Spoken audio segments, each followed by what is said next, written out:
বন্ধুরা, আমার নাম নমিতা। 22 বছর বয়সী নারী, দেখতে সুন্দরী মহিলা।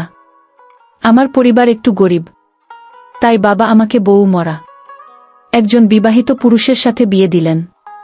আমাকে যে মানুষটি বিয়ে করল, তার আগের স্ত্রীর একটি ছেলে সন্তান ছিল। সে এখন তার ছেলেটিকে দেখাশোনা করার জন্য আমাকে আবার বিয়ে করেছে। সে ছেলেটার নাম কমল, বয়স 13 কি 14 বছর হবে। আমিও জেনেই বিয়ে করেছিলাম। আমার স্বামী আমায় বিয়ে করেছিল তার কারণ তার ছেলে কমলকে দেখাশোনা করার জন্য। কিন্তু কমল ছেলেটি আমার দিকে খারাপ দৃষ্টিতে চেয়ে থাকত। আমি বুঝতে পারতাম সে আমার কাছে কি চায়। একদিন আমার স্বামী একটা কাজের জন্য শহরে চলে গেলেন, আর এর মধ্যে বাড়িতে আমি এবং আমার ওই ছেলে। আমি এবং ছেলে ছাড়া কেউ ছিল না। রাতে কমল বলল, মা, আমি আমার রুমে একা ঘুমাতে পারবো না। অথচ তার বাবা বাড়িতে থাকতে সে তার নিজের রুমেই ঘুমাতো। আমার রুমে ঘুমানোর জন্য সে প্রতি রাতেই বলতো, আমার আসল মা বেঁচে থাকলে আমাকে না করতে পারতো না, তুমি মুখের উপরেই না করে দিলে। এসব বলে সে কান্না করতে লাগল। আমি বলেছিলাম, এখন তুমি বড় হয়েছ, তোমার আলাদা রুমে ঘুমাতে যাওয়া উচিত। কমল মাঝে মাঝে আবদার করত আমি যেন তাকে নিজ হাতে গোসল করিয়ে দিই। একদিন তার কান্না দেখে এবং কেন আমার রুমে ঘুমাতে চায় এই বিষয়টা জানার জন্য আমি বললাম, ঠিক আছে, তুমি আজ আমার রুমে থাকবে। রাত যখন 1টা বাজে, তখন সৎ ছেলে হয়েও কমল আমার সাথে যা করেছিল তা শুনলে তোমাদের চোখ কপালে উঠে যাবে। আজ আমার বিয়ে হয়েছে, বাকি সব নতুন বন্ধুর মতো। আমিও আমার বাসর ঘরে বসে আছি, কিন্তু আজ আমার মনে নেই কোনো ভয়, নেই কোনো স্বপ্ন, আর নেই নতুন সংসার সাজানোর ইচ্ছা। কারণ আজ প্রথমবার নয় যে আমি এভাবে নতুন বউ সেজে বসে আছি।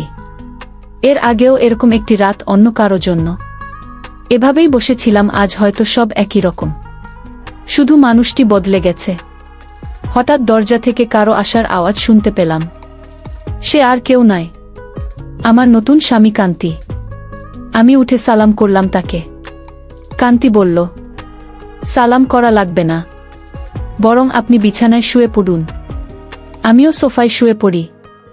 আমি বললাম, না না, আপনি বিছানায় ঘুমান, আমি সোফায় থাকতে পারবো।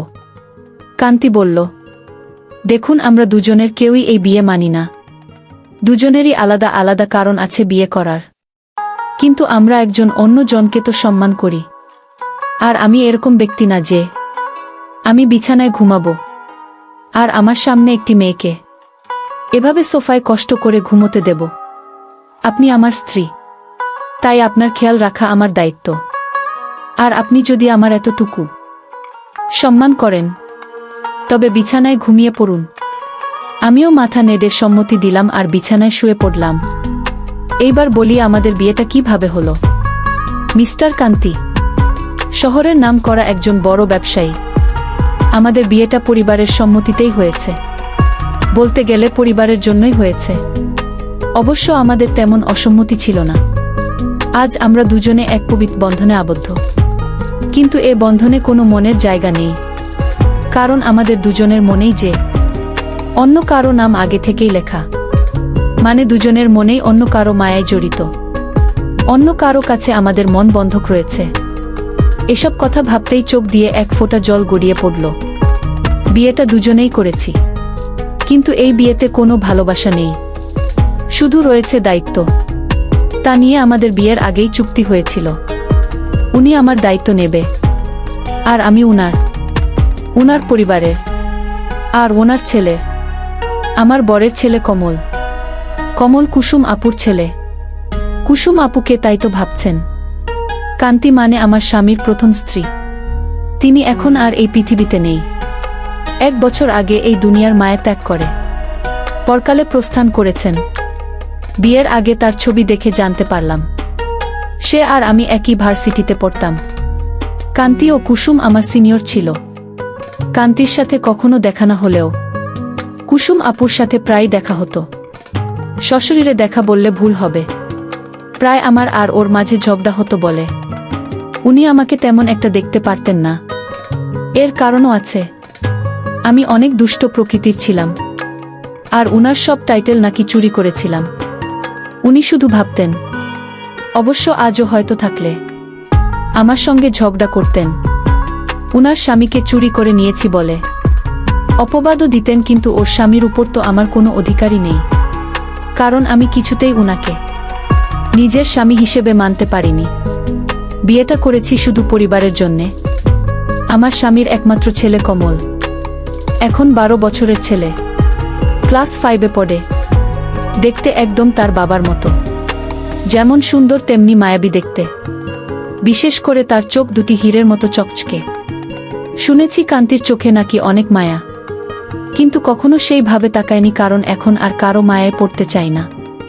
একবার পরে অনেক কেঁদেছি, আর কাঁদার ইচ্ছা নেই, আর না কষ্ট সহ্য করার ক্ষমতা আছে। সব বাদ দিয়ে এখন ঘুমিয়ে পড়ি। ঘুম থেকে উঠলাম সকালের আলো যখন চোখে এসে পড়ল। উঠে দেখি কান্তি এখনো ঘুমোচ্ছে, কিন্তু জানলা থেকে আসা আলো তার ঘুমে ব্যাঘাত দিচ্ছে। তাই পর্দা বন্ধ করে দিয়ে আসলাম। এসে রেডি হয়ে বাইরে চলে আসলাম। এসে দেখি আমার শাশুড়ি মা আর ভাবি আগে থেকেই উঠেছে। শাশুড়ি মা বলল, আরে বৌমা, তুমি এত সকালে কেন? আমি বললাম, আসলে মা ঘুম ভেঙে গিয়েছিল তাই। তখন এক ভাবি বলল, তা ঠিক আছে, কিন্তু তুমি আমাদের নতুন বৌমা, কোনো সাজুগুজু নেই কেন? যাও গয়না পরে আসো। ভাবি, আসলে আমার সাজুগুজু একদম পছন্দ না। ভাবি বলল, জানি, তাই তো গতকাল নিজের বিয়েতেও সাজনি। মা বলল, বিয়েটা কি তেমন ভাবে হয়েছে, নাকি তোর দেবার জন্য কিছুই করতে পারলাম না? ভাবি বলে থাকতো, মা বাদ দেন, মা আমাদের নতুন বউ তো এমনিতেই চাঁদের টুকরা, ওর সাজগোজ লাগবে না। তখন আমার ননদ বলল, আমি বুঝি সুন্দরী না? মুখ গোমরা করে মা বলল, তুইও খুবই সুন্দরী, কিন্তু মা জানো, আমি ছেলে হলে ঠিকই আমি বৌদির প্রেমে পড়ে যেতাম। পিছন থেকে এসে মাকে বলল, বলতো ছোট ভাবি কি প্রেমে করত? অবশ্য আমিও করতাম, আমার জাটা এত সুন্দর। সবাই হাসাহাসি করত। আমি বললাম, মা আমি আপনাদের জন্য চা বানিয়ে আনি। মা বলল, আরে না, তুই বস, আমরা সব করব। আমি বললাম, মা আমার ভালো লাগে না এমনি বসে থাকতে। আমি বললাম, প্লিজ মা। আচ্ছা তাহলে আমি সাহায্য করি, আর সাথে অনেক গল্প করব কেমন? আমি চা বানালাম, আর নিপা ভাবির সাথে গল্প করল। আসলে ও গল্প করছিল না, শুধু শুনছিল। চা বানানো শেষে নিয়ে আসি। এসে দেখে মা, বাবা আর কান্তির ভাই বসে আছে। বসে বসে গল্প করছে। সবাইকে আমি চা দিলাম। গোবিন্দ বলল, অনেক মজা হয়েছে, অনেক অনেক ভালো হয়েছে। নিপাকে একটু চা বানানো শিখিয়ে দিও বৌদি। নিপা তো চা বানাতে পারে না, নিপাকে এত বড় কথা বলা। আচ্ছা কাল থেকে 7 দিন তোমার চা বন্ধ। গোবিন্দ, না না, আমি তো দুষ্টুমি করে বলেছি, তুমি তো জানো আমি চা ছাড়া থাকতে পারি না। এভাবে মজা করে সবাই চা খেয়ে নিলাম। তারপর আমি আমার স্বামীর রুমে গেলাম। গিয়ে দেখি অবাক কাণ্ড। কান্তির ছেলে, অর্থাৎ আমার স্বামীর ছেলে তো আমারই ছেলে। সে তো বড় দুষ্টু হয়ে গেছে অল্প বয়সে, মনে হয় পেকে গেছে একদম। গিয়ে দেখি একটা পুতুল হাতে নিয়ে বলছে, তুমি কবে আমার হবে মা? আমায় কবে তোমার কাছে টেনে নেবে? আমি যে আসতে পারছি না মা। আমি অবাক হয়ে তার কথাগুলো শুনতে পেলাম। কোনো মাকে সে চায়, আর মায়ের কাছে তার কিসের চাওয়া? আর তার মা তো বেঁচে নেই, তাহলে আমাকে নিয়ে কিছু বলছে নাকি? এত ছোট ছেলে এই বয়সে পেকে গেছে, কি বলছে কিছুই বুঝতে পারছি না। কিছুদিন পর আমার স্বামী ব্যবসার কাছে বাইরে গেলেন কিছু দিনের জন্য। আমার ছেলেটি আমার দিকে সব সময় এক অদ্ভুত দৃষ্টিতে তাকিয়ে থাকে। মনে হয় তার চোখের ভিতর হাজারো পিপাসা।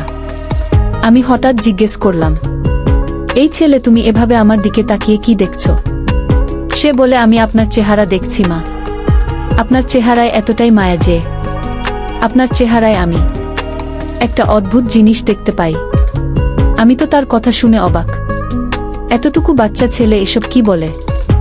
হঠাৎ আমাকে জিজ্ঞেস করে ফেলল, আচ্ছা মা, তুমি বাবাকে কেন বিয়ে করেছ? আমি বললাম, দেখো তুমি ছোট মানুষ, আর তাই তোমাকে দেখাশোনার জন্য তোমার বাবা আমাকে বিয়ে করেছে। আমার মনে হচ্ছিল যে সে আমাকে নিয়ে খারাপ চিন্তা করছে, আর তাই আমার মাথায় শুধু অন্য রকম চিন্তা ছিল। তার তাকিয়ে থাকা আর কথাগুলোকে সব সময় অন্য রকম মনে হচ্ছিল। সে ইদানিং দেখছি আমার দিকে অদ্ভুত দৃষ্টিতে তাকিয়ে থাকে। আমি যেখানেই যাই সেখানে আমাকে ফলো করে। আমি গোসল করতে গেলাম, সে বলছে, মা অনেক দিন হলো আমার মা আমাকে গোসল করিয়ে দেয় না, আমাকে ভাত খাইয়ে দেয় না।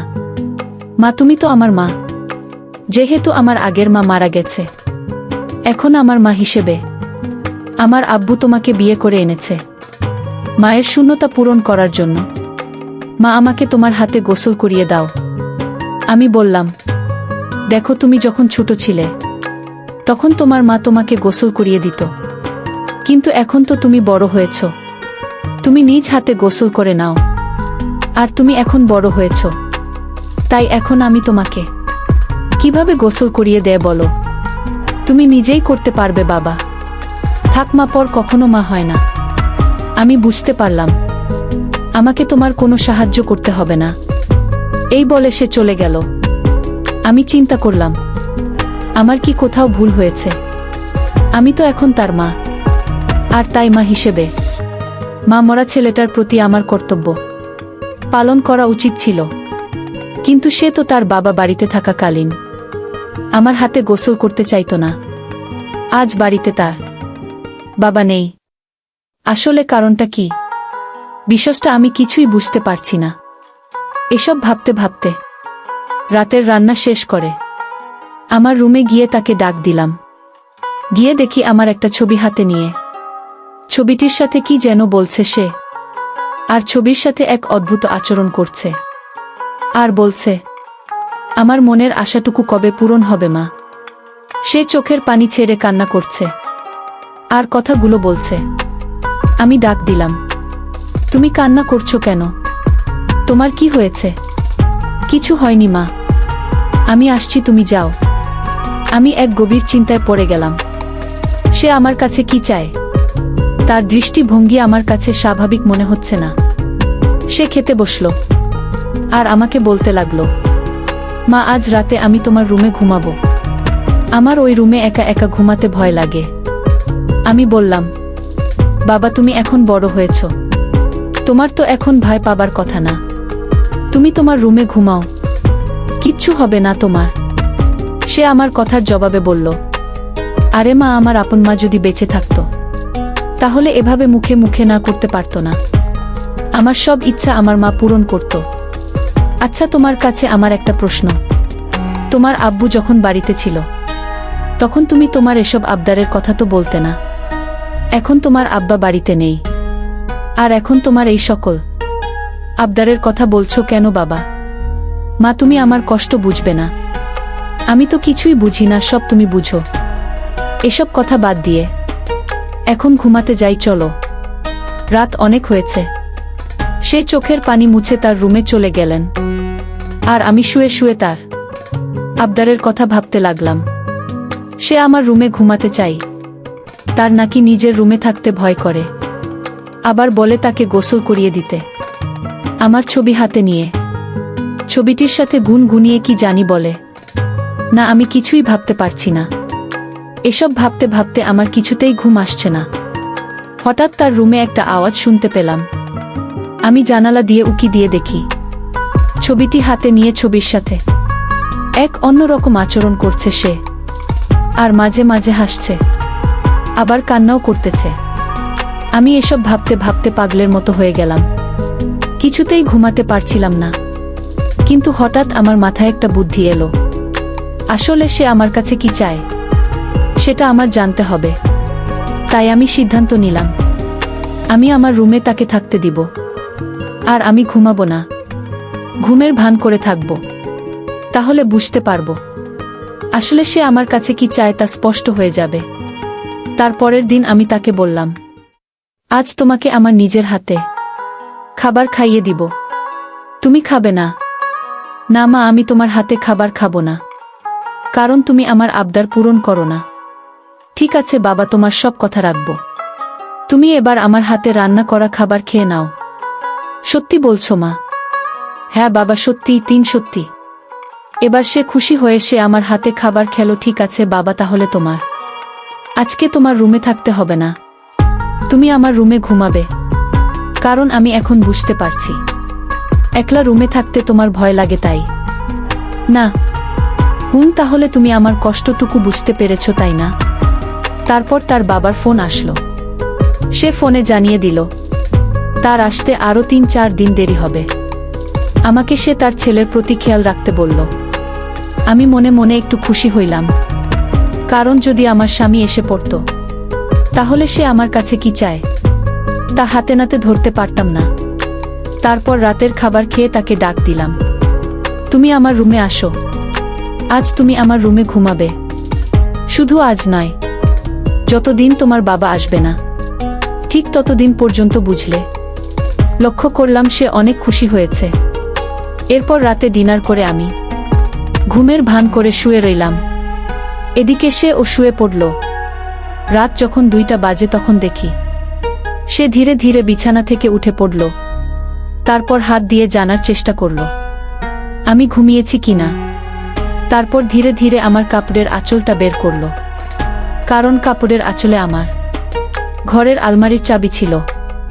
আমি যেন টের না পাই, তাই সে ধীরে ধীরে চাবিটা আঁচল থেকে তার হাতে নিয়ে নিল। তারপর আলমারিতে থাকা তার মায়ের সকল স্বর্ণ গহনা নিয়ে নিল, আর আলমারিটা খুলে সকল স্বর্ণ অলংকার সে একটা ব্যাগে নিয়ে নিল। ব্যাগটি তার রুমে নিয়ে রেখে আসলো। তারপর আবার আমার রুমে এসে চাবিটা আমার আঁচলে বেঁধে রেখে দিল। এরপর আবার সে ঘুমিয়ে পড়ল। ঘুম থেকে জেগে উঠে এটা ভাবি যে এটা কি করলো সে। এতটুকু একটা ছেলের সাহস দেখে আমি অবাক হচ্ছি।